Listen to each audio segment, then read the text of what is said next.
which is great news because now I know I can confidently say if I'm driving around, I got a pistol case in my back seat, unloaded locked container, it's sitting on the back seat, and a cop sees that, if they happen to look at it and see the serial number, I'm not going to get in trouble. Not everyone is so lucky.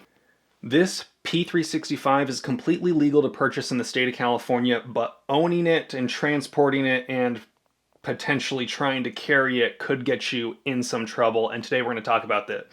This is not clickbait. We're going to be talking about some major incompetencies and failures at the California Department of Justice that currently has people in a weird position where if they get stopped while driving around with one of these in a locked container, they could potentially get hassled by the police. We're going to talk about how the Department of Justice failed to properly implement their systems, and now people are unable to actually get this gun put on their concealed carry permit and the workaround that you would have to do. This is going to be educational for you.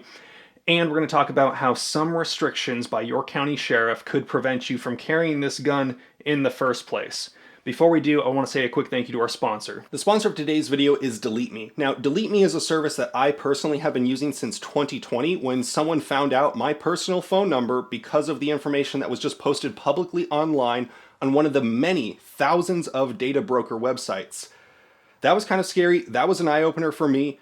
I immediately went online, looked for a service on how to delete that after I realized that there was no way that I was going to be able to go through thousands of websites and request my information be deleted. Delete Me is a service that constantly monitors your information on the internet to see if it's being posted on places like the white pages, lookups, all those sorts of thousands of websites that I can't name because there's far, far too many of them.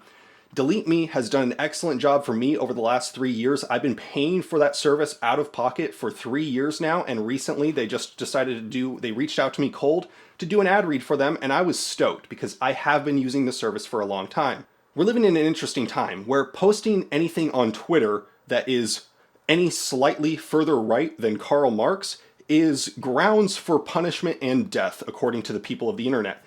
Posting your opinion online could lead to you getting doxxed, threatened, or harassed, or even losing your job. So it's services like Delete Me that have saved me hundreds of hours searching for my own personal information to scrub it off the internet. Just in the last couple months, I believe they've saved me nearly 50 to 60 hours of my time that it would have taken to delete my information. I've had my friends, I've given them just a few pieces of information and said, hey, if you had this information about me, what could you find? Prior to Delete Me, they could find my name, address, phone number, and with those things alone, they could do a whole lot to ruin your life and get you fired potentially. Do not end up being a victim of the internet simply because you posted an opinion. It's something that's becoming far more often online to get doxxed, and I believe that it is an important step to maintaining your safety and anonymity on the internet. Use the code Reno or the link in the description to save some money on your first plan. I highly recommend it. Been using them for years. It's a service that I fully believe in, that I think many of you would probably benefit from greatly. So jumping back into it, we're going to talk about the real juicy stuff at the end. If someone wants to put a timestamp for that, feel free. The first reason that this gun could potentially be unable for you to carry in the state of California is because every issuing agency has determined their own policies on how to issue a concealed carry permit. In the wake of the Bruin decision, a lot of issuing agencies like county sheriffs, local police departments have been forced to allow you to exercise your right by getting a permit. Now, they're not happy about that. So what have they done? They've put in a variety of policies in place. Like, I believe it is San Jose PD is charging $1,300 per year. Yes, per year, just to apply. Not including the cost of training, not including the cost of time that you're going to have to take off work, the potential psych eval, all that business. Just $1,300 to fill out some papers. In addition to that, many counties are taking so long to process papers that even if you manage to be able to afford it, it's going to take you over a year to actually get that on your CCW. And now let's talk about the real reason why this specific gun, not the DOJ thing, why this specific gun could be illegal.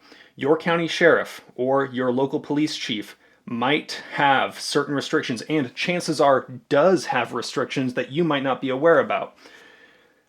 Many counties restrict modification to a firearm. Now, what is modification, you might ask? Well, Often the county sheriff is going to list out what it considers modification, but then says not limited to that list.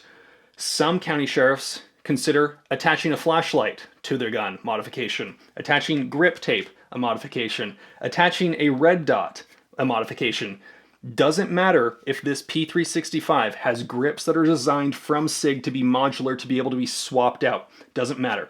Doesn't matter if SIG designs this firearm to be compatible with weapon-mounted lights. Doesn't matter if SIG even makes a weapon-mounted light specifically for this gun. It doesn't matter that this gun is designed to be able to accept a red dot from the factory by just simply removing 2 screws and screwing them back in. It doesn't matter. That would be considered modification, and this gun would be illegal to carry in many counties.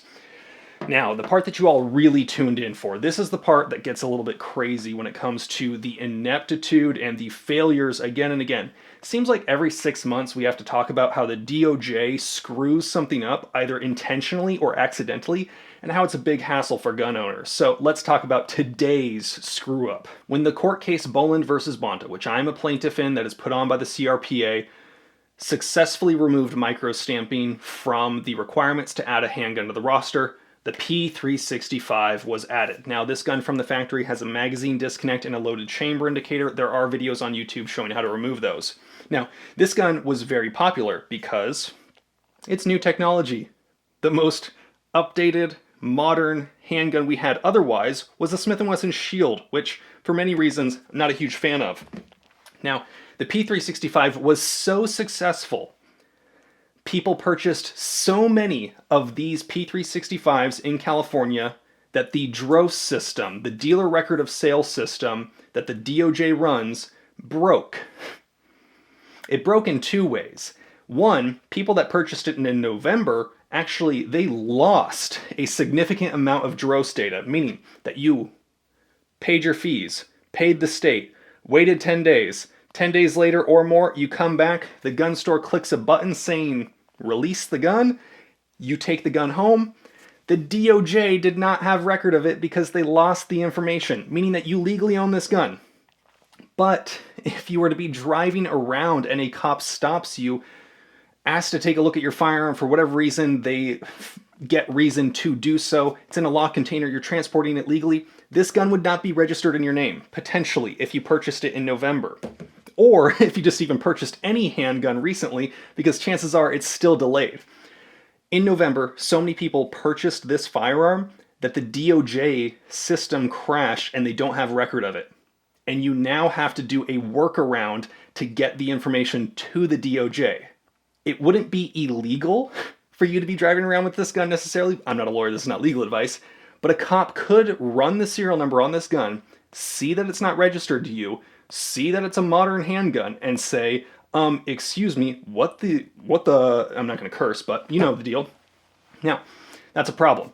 In addition to that, because it's not registered in your name, you cannot put it on your CCW. There used to be a workaround for if it was in your wife or husband or partner's name, you could carry those guns. Now, after SB2 was enacted, you can only carry guns that are registered in your name. So many people are unable to actually carry the gun that they legally own because the DOJ screwed up.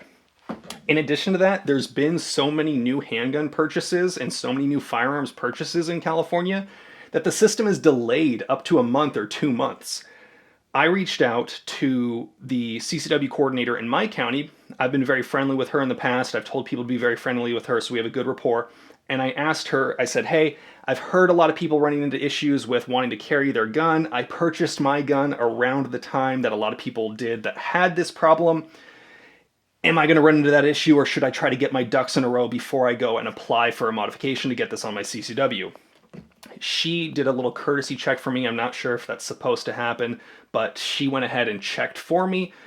Looks like I was in the clear and this gun is registered in my name, which is great news because now I know I can confidently say if I'm driving around, I got a pistol case in my back seat, unloaded locked container, it's sitting on the back seat, and a cop sees that. If they happen to look at it and see the serial number, I'm not going to get in trouble. Not everyone is so lucky, but she did say that many people, to resolve this process, took a month to 2 months to handle it with the DOJ. Because the system that the DOJ is basically asking is that You, as the firearm owner, go back to the gun store. Hopefully that gun store is still in business. Go back to that gun store. Tell them, hey, look up my information, send it to the DOJ, send the DOJ an email. Hopefully they get back to you. Hopefully that it goes through. That's the solution that the state is given, which is insane. So there's a variety of reasons. If any of this was informative to you, let me know down in the comments below. You guys know the drill. Have fun, be safe, stay dangerous. Peace.